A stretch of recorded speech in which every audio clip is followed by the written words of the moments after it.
It's always fun.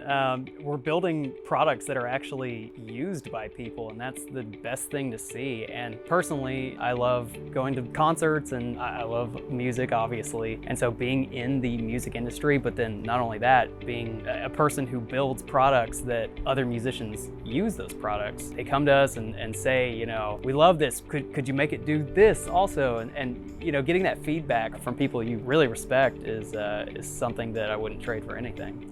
I'm Donnie Pitts. I work for Here Technologies, and I am the senior product designer. We build audio gear, actually, just studio and live sound. So products that you would see if you went to a professional recording studio or to a concert, a live venue. You might see some of our stuff.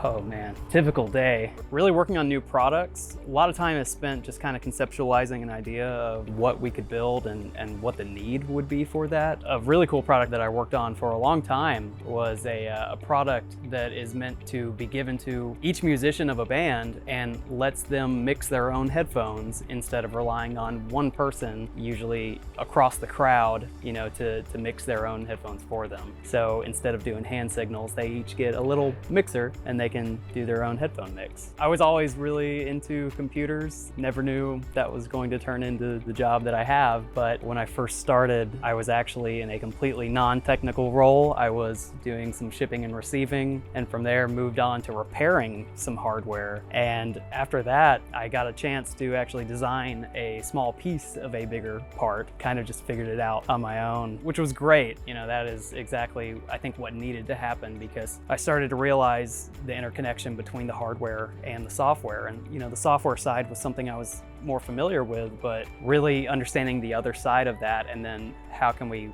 link these two together. Over several years' time, it just spawned into, okay, we can build full-up products just knowing that whole pipeline.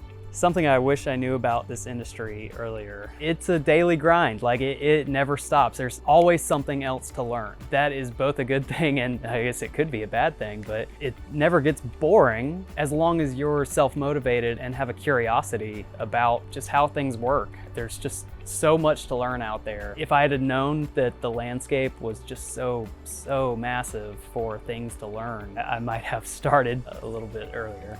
The technology industry does seem to be saturated with men, and I've had the pleasure of working with several very talented women. They bring a fresh perspective that we honestly need, and growing up, it was, you know, as I got into this industry, it was nothing but older white guys was all I was working with, and you know, now having people of color come in and that diversity, that is extremely helpful in this industry, because we need new ideas, we need fresh perspectives. Women in technology is crucial for this space to grow.